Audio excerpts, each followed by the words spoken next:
Hi, friends. Welcome back to Where Are We Growing? Planty podcast. From the Glencoe studio. We're now podcasting from Brandon's office. Yes. At his house, because just trying to figure out the easiest place with the best acoustics. And this seems to be the creme de la creme so far, but we've also realized we have microphone issues. Yeah. One of our mics has not been working to the extent it should be, so now I have an Xbox headset on. Fuck technology continued. Can we say the F word? I don't know. I haven't marked anything as explicit, but we've said shit only a few times, so we'll see. Well, if you heard a bleep, then... Do not report us to Apple Podcasts. I know, there's actually some people who haven't been seeing the second podcast or something on Apple. I don't know. I've had it up to here with Apple. Well, okay, so what are we talking about this week? We're talking about propagating. Propagating and trading. Yes. We'll be talking more about trading next episode on Thursday. But today we're going to be talking about propagating. Propagating. Propagating. Propagating. Profiliating. So, why do we propagate plants? What's the point? To get free plants. Yeah. Is that your favorite part? Is that your favorite part about propagating plants? I do like the free plant aspect. Although I will say the one downside is I require immediate gratification to feel fulfilled. So it's a little bit of it's a catch-22 for me. I personally love, now I love propagating for other people. Mm-hmm. I don't know why that's like my favorite thing. I love passing on like my plant to someone else. It's like my favorite thing now. Yeah. But yeah, free plants is fun too. A little boost of serotonin. Or to make thicker plants if you have a sparse plant. Yeah, so there are reasons to propagate other than like to make that thing you propagated into a new plant. Because it can encourage new growth, make your plants like bushier. If you didn't know, because some people, when I tell them this, it blows their mind. Like, if you like take a cutting off, like, and this is really like specific to, like aeroids, like philodendrons and stuff. I don't know about pothos. I don't know. But if you like cut a little like piece off, sometimes it'll throw out like multiple growth points off of that strand, and then it gets like even thicker. So that's why people say it makes plants thicker. In case you were like, why? Well, or you could also repot the babies into the same pot. Yes, it is nice to take that and then just like make more growth coming from the top. And that's a good way to, if you get like, people buy like cuttings of like one, like, or a couple leaves of like a Brazil or something. And I'm like, why? You can find those like everywhere, but whatever. Teach their own. But trading is also like a big thing out of like propagating. Yeah. Mm-hmm. You haven't done a ton of trading, you say. No. Yeah. Mostly because of my social anxiety and afraid of talking to people. But I've done like pretty much all of my trading in the past year. I didn't do a ton of trading before quarantine because that's when I met all the local friends and made friends with more actual plant people. Yeah, I did a couple. I didn't trade, but like, like people would be like $5 for these cuttings. I did that like at the beginning of quarantine because obviously people were afraid, so you'd Venmo them and they just plop it on their porch and you'd come and grab it. But I did a lot of that in the beginning. Very fun.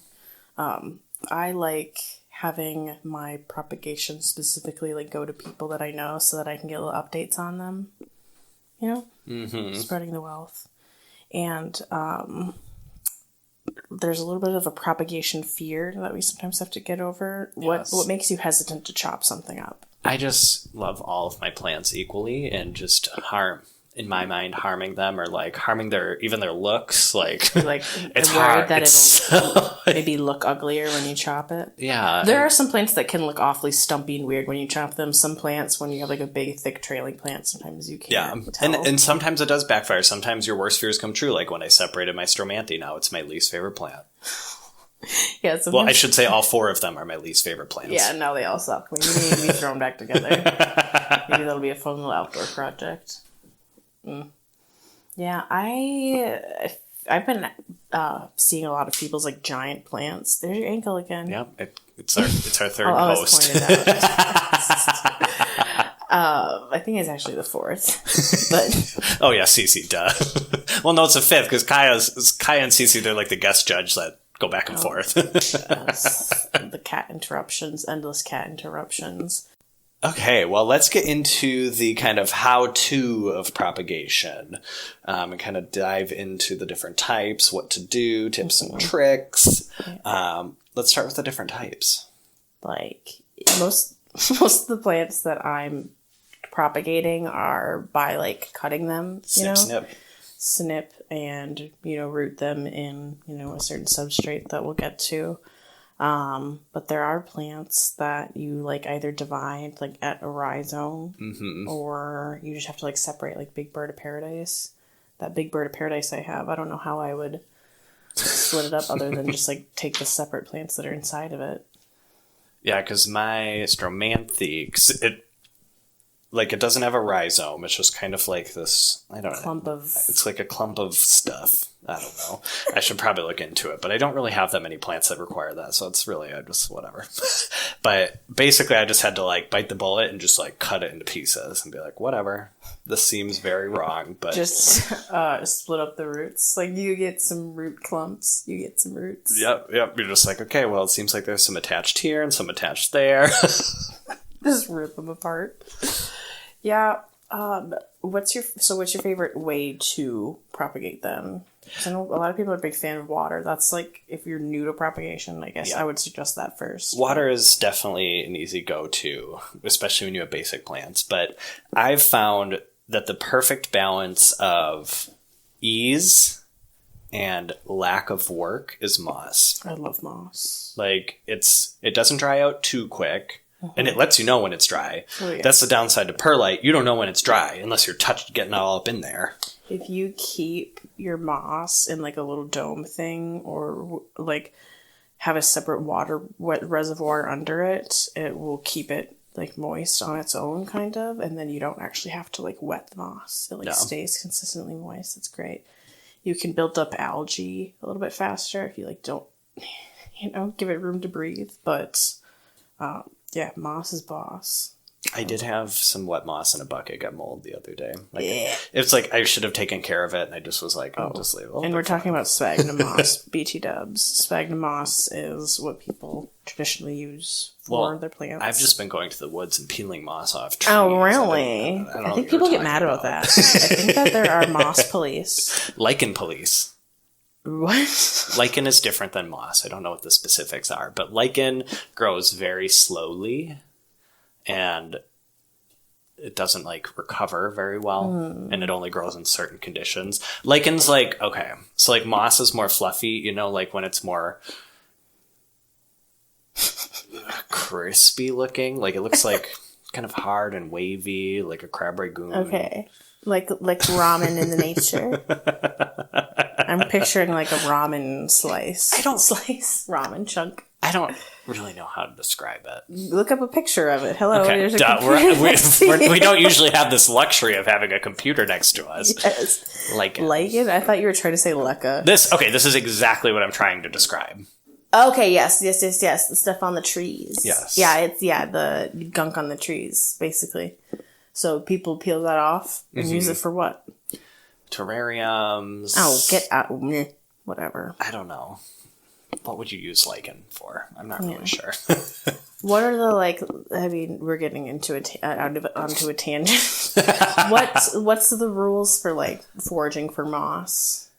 I don't know. Isn't there, an etiquette to when you're taking stuff from nature? I don't know. Someone email us. Yeah, if you know what Mother Nature put in her bylaws for us that we need to follow.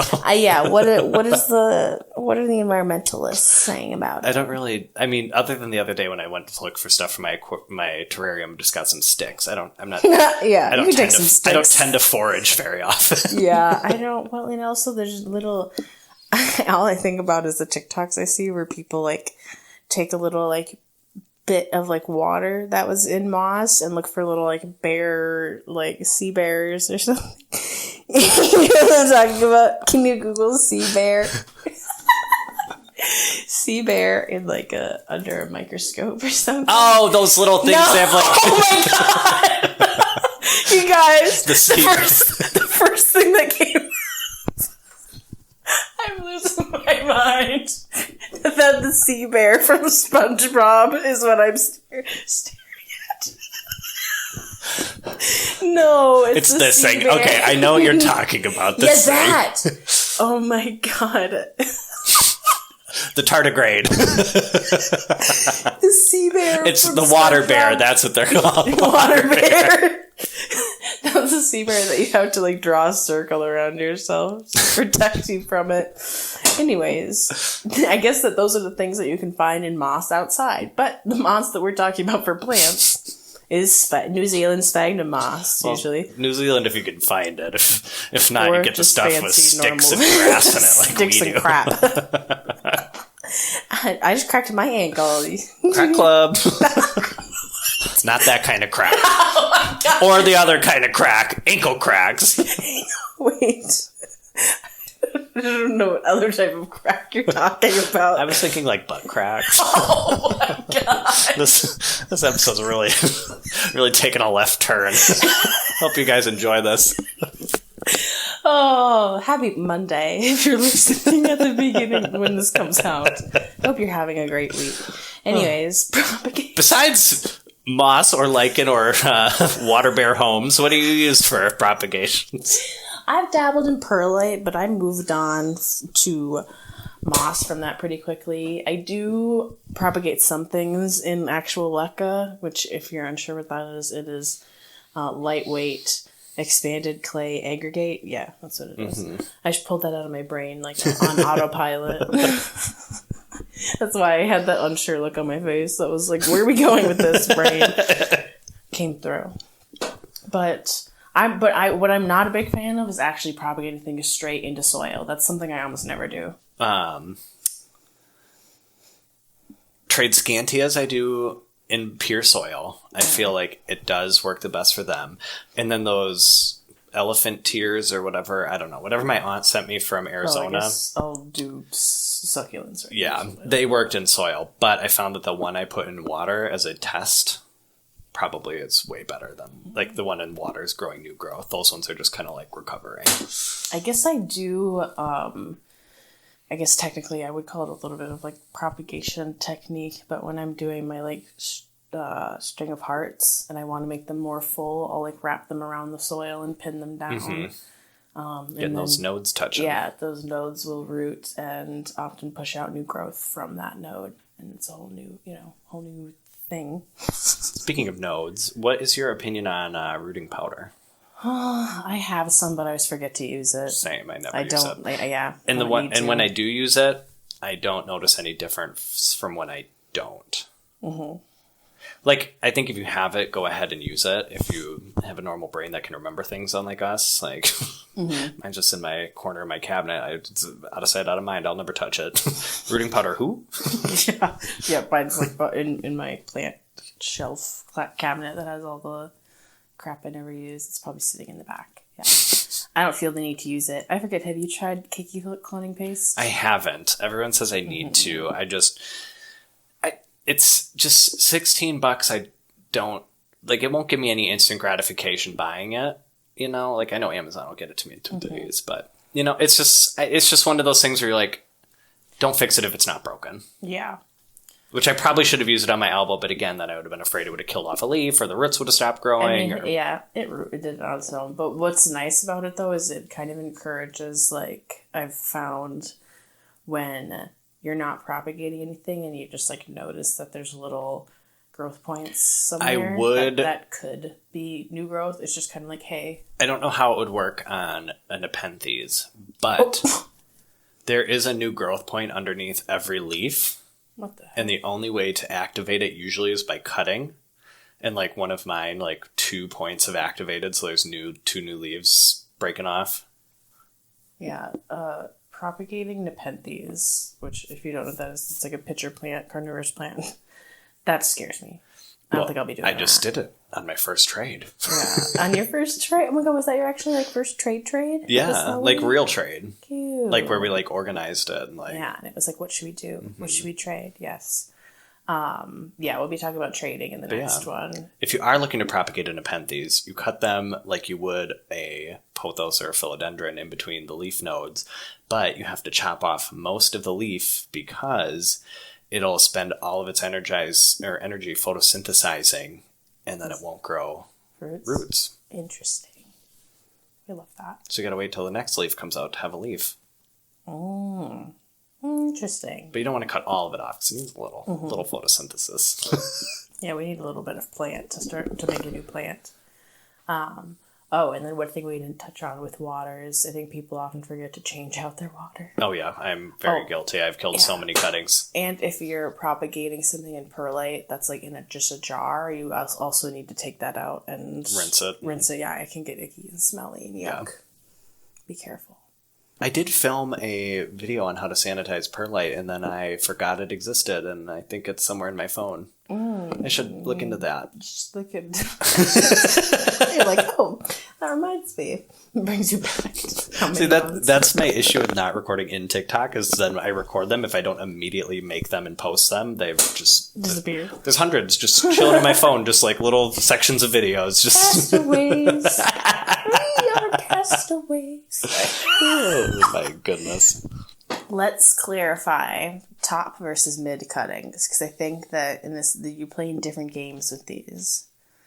So top cutting, when you're like, and this is kind of like trade lingo sometimes when you should know what you're buying and what people are posting, because sometimes we'll get a mid cut and not really understand, like, why isn't it growing? Well, you have to wait on new growth points. Anyways, do you want to give us a little explanation? Yeah. So top cutting is chopped from the top.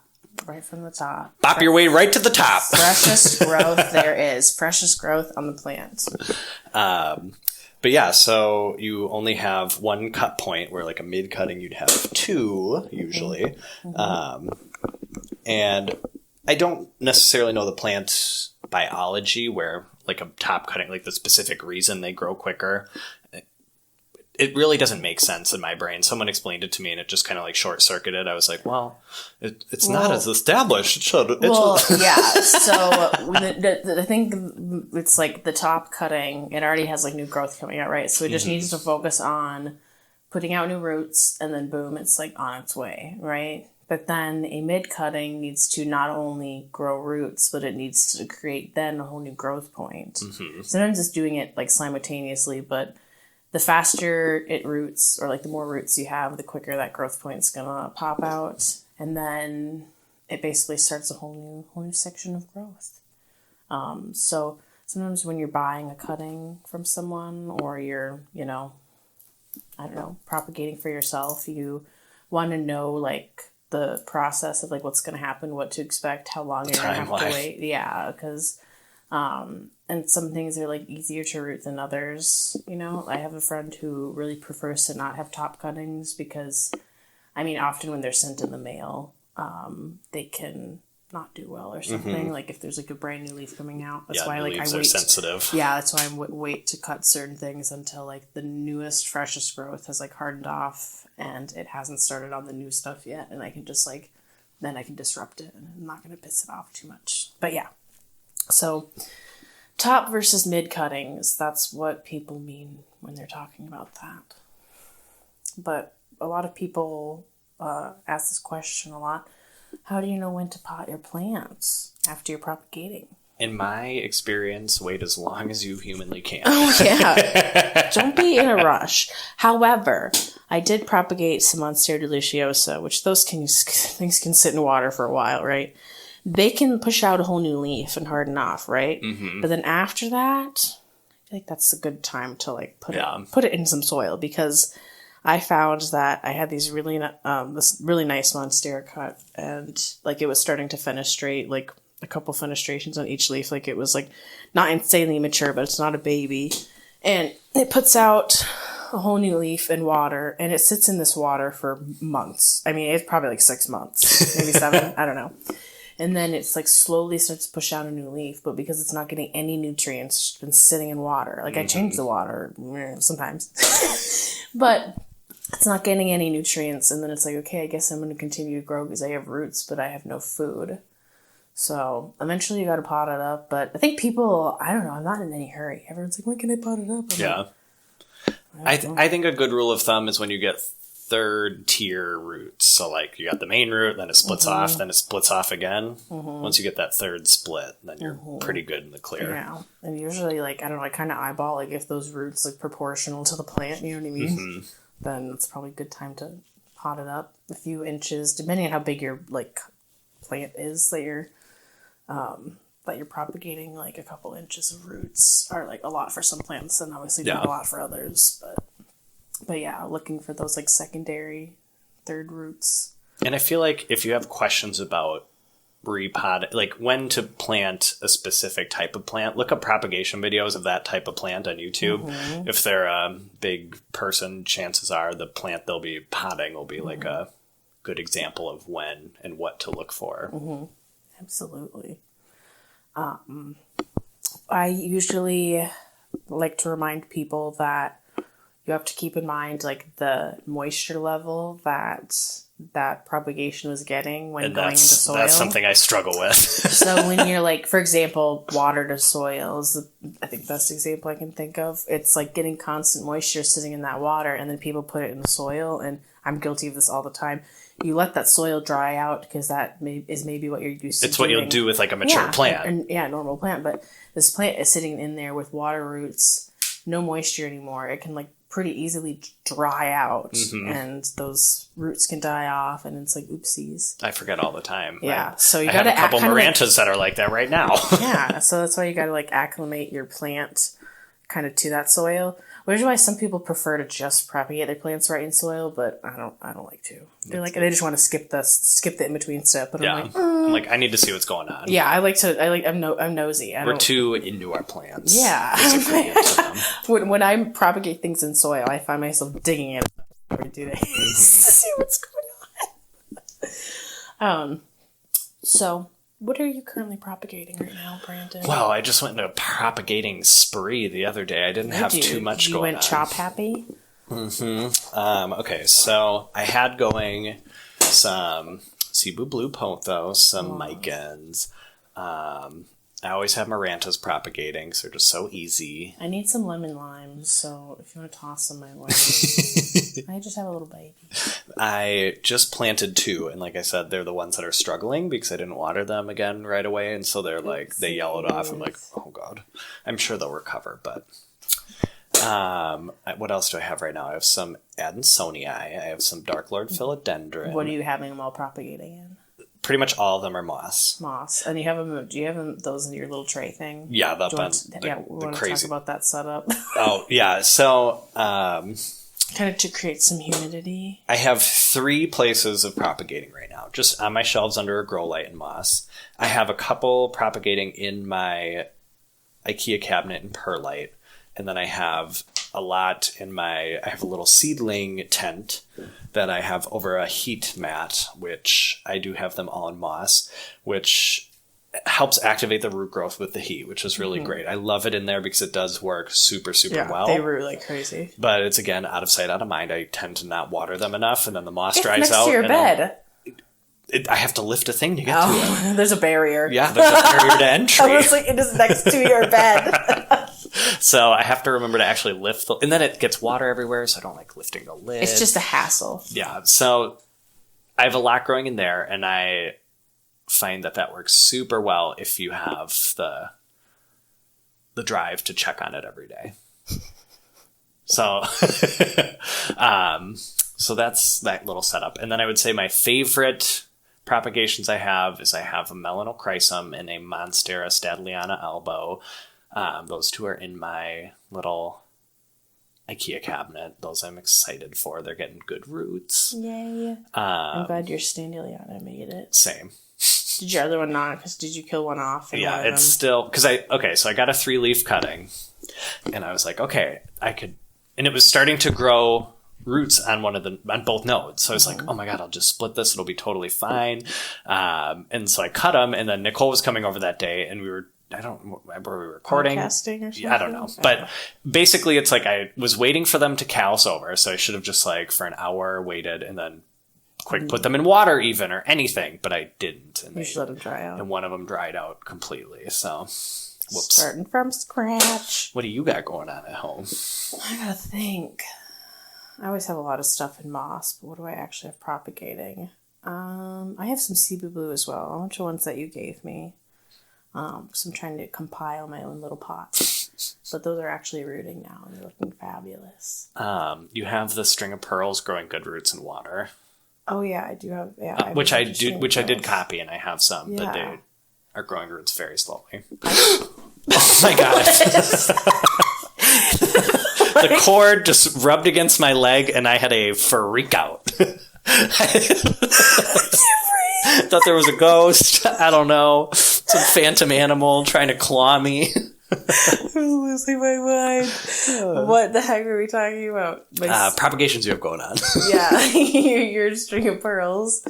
I've been able to root pearls really well in moss, and turtles and hearts. I just kind of like finished up all those. I finally got my little turtles potted up in a little like bottle terrarium that I got at IKEA. I need a tiki talk about that because I just simply cannot grow turtles without high humidity. It's impossible. I just can't. I don't know what else I have. Well, I guess I have some Pilea I'm trying to root. I also have a couple begonia pieces because begonias are fun. I want to propagate mine, but it's been growing so much. I'm just like, I just put it outside, so hopefully it'll like explode. I mean, it grew a ton over like the last 2 months. It just like tripled in size. So I'm hoping for a whole bush by the end of summer, and then I'll propagate it. I'm really wanting to propagate my pink lady, peperomia. Yeah. Because, she's so cute. And I finally figured out how to take care of peperomias because both of them are doing really, really well. And I'm really proud. But what the heck else do I have propagating? I know I have a bunch of Brazil cuttings that I am going to be giving to a friend. I had some Pilea that I was rooting, but they're living happily in microleca. Microleca. A lot of people message me about that. Like I'm like the microleca person. I did not invent microleca. It's been out there. Asking me where to get it. You can Google. I mean, I think that because someone sent it to me and they bought it from somewhere else. I don't know. They got it on Etsy. As I was playing with my leca the other day, if you just get a bag of IKEA leca, you'll have half a bag of normal size leca and half a bag of micro leca if you're willing to separate it. Different sizes. It's just a hodgepodge of sizes of clay aggregate. Yep. Cute. What are you hoping to like propagate in the future? Is there anything you're gonna like chop this summer? Or like what am I growing to propagate? That's a good question. Or you better be chopping your Atabapoense. Yes. Pretty much all my more quote unquote uncommon plants I do want to chop because I want to have 2 main plants of each at one point. Because then I can have my one that I love and cherish, and then one that becomes a cog in the growing machine. She's the grower in the shower. I know I'm going to be cutting up. Probably, I'm going to be cutting up my hearts all the time. They just grow too fast. Oh my gosh. String of hearts grow so fast when you figure them out. It's crazy. And I do have some micans actually propagating right now because mine took a tumble. I have found that a lot of my micans, the leaves will die off in the propagations. Yeah. Like they'll turn yellow, orangish red, and then they'll just like, especially if they're in like high humidity. Rude. I'm like, come on. But then they'll put like a new leaf out if I just don't touch them. Normally I just want to be like, toss. Toss, goodbye. Yeah, I'm trying them in water, but I don't know. Moss is always the way to go. I love moss. Oh, I do have a little like gigas. Oh yeah. In a little moss prop container. And put out a little baby leaf already. It's so cute. And you've also propagated a lot of chunks. Oh yeah, I love propagating chunks. Yeah. It's very fun in moss. Like it's almost like you don't even have to touch it when you have them in those little moss domes. Because my anthuriums have huge chunks, and I know you can propagate them by separating those, but it scares me. Like, I was like, I don't know enough about anthurium to be propagating those chunks. I was like, I could propagate a philodendron chunk, no problem. Monstera chunk, yes. But, like, Anthurium chunks, I do not know. I haven't even propagated any Syngoniums yet. Yeah, well, I've heard they're super easy. Yeah, there's another normal aeroid. But none of mine there's some of mine that aren't tall enough yet. Don't have enough going on to propagate yet. Yeah. Like my mojito, Syngonium mojito is... so pretty. I'm obsessed with mine. I never see pictures that look as cute as mine. Shout out Small River Greenhouse on Etsy. I'm obsessed with mine. And I didn't, like, appreciate her right away, but then I see other ones for sale, and I'm like, these are so dang green. Mm-hmm. Like, I see that a lot with, like, the Anglonema Pictum tricolor. Oh, yes. Like, some are, like, they look fake. Yeah, when I see them in person, I'm like, meh. And then, like, pictures, I'm like... And then they'll be selling them for, like, the same price, and it's, like, the ugliest plant I've ever seen. I'm like, this is the nothing ugliest special. Plant I've ever seen. Well, I think that about wraps it up for propagations. Time to chop this prop. Propagating is fun. It's like one of my greatest joys. It's a little bit of a, boost of serotonin. Yeah. And multiplying your plants. Who doesn't want to do that? Who doesn't want more plants? Oh yeah, like I remember when I first started propagating, I was unstoppable. And then when I first tried to move them to dirt, I was like, oh, I need to not do this anymore because I'm just killing my plants by chopping them up and then not being able to root them. Yeah, don't sweat it. You'll figure it out. Yeah, it all takes practice, like everything else. Where can people find you, Sir Brandon? You can find me on the Instagram and the TikTok at BR_Anaconda. Like I said in the last episode, we're recording episodes back to back, so I still have not set up my YouTube channel. Mm-hmm. But I do almost have 700 subscribers already from when I had a regular YouTube channel where I just did dumb shit. Yeah, like fuck a new account using the new one. Oh yeah, we gotta see if we can say the F word or not. I think we can, as long as we use it sparingly and we don't insinuate. I've actually listened to a few podcasts where they're dropping F-bombs left and right, so... Yeah, like, okay, yeah, the Murder Girls. Yeah, this is just a spicy episode. It's not explicit, it's spicy. Oh, yeah, I was like, propagations, this isn't even a very controversial topic. Wait till we get to the controversial topics. Oh my gosh. Well, if you want to, like, hear more of my voice... you can find my Instagram at Nicole, Naycole, and then my TikTok is Nicole Larson with an extra N at the end. And that it is. Yeah, you can follow our Where We Growing on Instagram to see our sparkling faces. We have some pretty fun photo shoot pictures that we just need to share. We can't wait to show you. They're amazing. They're amazing. It's hard to not post them right away. All of them at once. Yeah, absolutely. We have to keep them and pretend like we look like that every day. Right. Well, I mean, we are gorgeous people by ourselves, but we were extra delicious.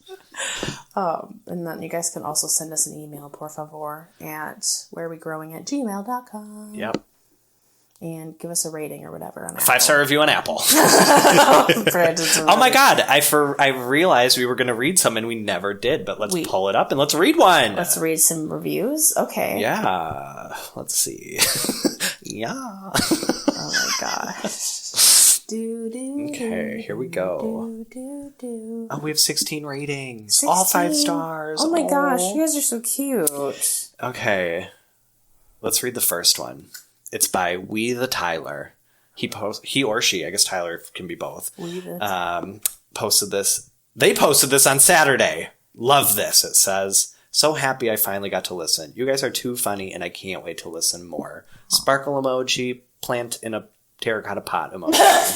Oh, cute. Well, thanks. We the Tyler. Thank you, Tyler.